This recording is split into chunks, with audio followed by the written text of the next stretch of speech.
Hello दोस्तों, welcome back in Anand classes. और आज हम लोग जानेंगे कि क्वथनांक पर दाब का क्या प्रभाव पड़ता है। दोस्तों, इससे पहले की वीडियो में मैंने आपको बताया था कि सॉलिड यानी ठोस क्या होता है, ठोस का सामान्य गुण क्या होता है, पदार्थ क्या होता है, द्रव का सामान्य गुण क्या होता है। इन सब के बारे में मैंने पिछले की वीडियो में बताया था। तो अगर आप वो वीडियो नहीं देखे हैं तो सबसे पहले आई बटन पर क्लिक करके उस वीडियो को देख लें और फिर इस वीडियो को देखें। तो आज का टॉपिक है कि क्वथनांक पर दाब का क्या प्रभाव पड़ता है। तो क्वथनांक के बारे में मैंने पिछले वीडियो में ही आपको बताया था कि क्वथनांक एक निश्चित तापमान होता है जिस पर पहुंचने के बाद कोई द्रव उबलना या खौलना शुरू करता है। ठीक है, तो यहाँ पे है कि क्वथनांक पर दाब का क्या प्रभाव पड़ता है। तो वायुमंडलीय दाब घटने से क्वथनांक घटता है। वायुमंडलीय दाब, ठीक है, यानी कि हमारा जो वायुमंडल का जो दाब होता है जैसे जैसे घटेगा वैसे वैसे किसी द्रव का क्वथनांक भी घटता है। और यही रीजन है कि जब हम लोग ऊंचाई पर यानी पहाड़ पर जाते हैं तो वहां पे पानी का जो क्वथनांक यानी जल का जो नॉर्मल टेम्परेचर होता है, जो क्वथनांक होता है, वो 100 डिग्री सेल्सियस होता है। ठीक है, एक वायुमंडलीय दाब पे। लेकिन जब हम लोग ऊपर जाते हैं जैसे जैसे जमीन से ऊपर, तो वैसे वैसे क्या होता है कि जल का ये वायुमंडल का जो दाब होता है वो घटने लगता है, जिससे द्रव का क्वथनांक भी घट जाता है। यानी कि जैसे जैसे हम पहाड़ी इलाकों पे जाते हैं तो जो जल का क्वथनांक घट जाता है। और यही रीजन है कि वहां पे चावल या दाल पकने में काफी समय लगता है। ठीक है, और नेक्स्ट हमारा पॉइंट है कि क्वथनांक पर अशुद्धियों का क्या प्रभाव पड़ता है। ठीक है, यानी क्वथनांक पर अशुद्धि का प्रभाव, यानी क्वथनांक यानी जल का जैसे क्वथनांक है हमारा 100 डिग्री सेल्सियस, अगर उसमें कोई चीज हम लोग मिला देते हैं, जैसे आप मान लीजिए चीनी मिला दिए या नमक मिला दिए, तो उससे होता क्या है कि द्रव में अशुद्धियों के उपस्थित रहने पर द्रव का क्वथनांक बढ़ जाता है।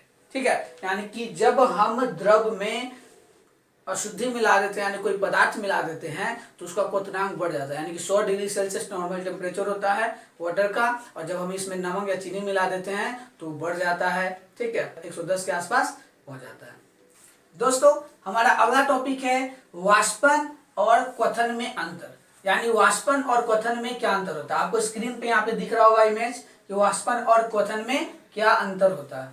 तो सबसे पहला जो अंतर है वो यह है कि यह एक स्वतः होने वाली प्रक्रिया है जो सभी तापों पर होती रहती है। ठीक है, आपको स्क्रीन पे दिखाई दे रहा होगा कि जो वाष्पन है एक स्वतः होने वाली प्रक्रिया है और ये किसी भी तापमान पे हो सकता है। जैसे वाष्पन का जो प्रक्रिया है जब सूरज होता है तब भी होता है, जब ठंडा आता है तब भी वो होता है। बस ये मतलब अंतर ये होता है कि जब धूप रहता है, गर्मी रहता है, तो वाष्पन बहुत तेजी से होता है, और जब ठंडा होता है यानी कि जाड़ा का मौसम आता है तो वाष्पन बहुत धीरे धीरे होता है। लेकिन वाष्पन सभी स्थिति में होता है। ठीक है, और क्वथन में क्या है कि यह एक निश्चित ताप पर ही होता है जिसे द्रव का क्वथनांक कहते हैं। यानी क्वथन एक निश्चित ताप पर ही होता है, इसका एक फिक्स वैल्यू है। जो जल का जो क्वथनांक होता है वो 100 डिग्री सेल्सियस होता है। 100 डिग्री पहुंचने के बाद ही वो खोलेगा, यानी वो उबलना शुरू होगा। अगर 100 डिग्री तक पहुंचेगा तो उबलेगा नहीं, धीरे धीरे वाष्पित होगा लेकिन उबल नहीं सकता।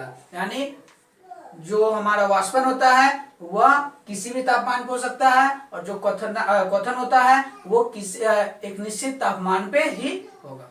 दूसरा हमारा अंतर है कि यह द्रव के सिर्फ ऊपरी सतह पर ही होता है, द्रव के भीतरी भागों में नहीं।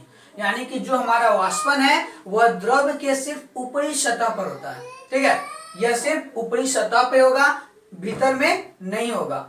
जैसे आप अगर थाली को रख देते हैं धूप में तो जो पानी होगा वो ऊपरी सतह का जो पानी होगा वो धीरे धीरे वाष्पित होकर खत्म होगा, लेकिन नीचे में खौलेगा नहीं। लेकिन जो क्वथन होता है यानी जो क्वथनांक होता है वह द्रव के पूरे सतह में, भीतरी सतह में शुरू होता है। जैसे आप वहां पे पिक्चर देख सकते हैं कि यहाँ पे जो है आपका जो द्रव का ये यहाँ पे जब हम गर्म करेंगे तो ये नीचे से खोलना शुरू करेगा, यानी ये पूरे भीतरी सतह में होता है, यानी पूरे सतह में होता है। लेकिन वाष्पन जो है सिर्फ ऊपरी सतह में होता है। ठीक है, तो आई होप आपको ये वीडियो समझ में आया होगा। अगर आपको ये सब समझ में आ रहा है, मेरा वीडियो पसंद आ रहा है, तो मेरे चैनल को सब्सक्राइब करें और वीडियो को लाइक करें और अपने दोस्तों के साथ शेयर करें। तो फिर मिलते हैं नेक्स्ट वीडियो में, तब तक के लिए जय हिंद।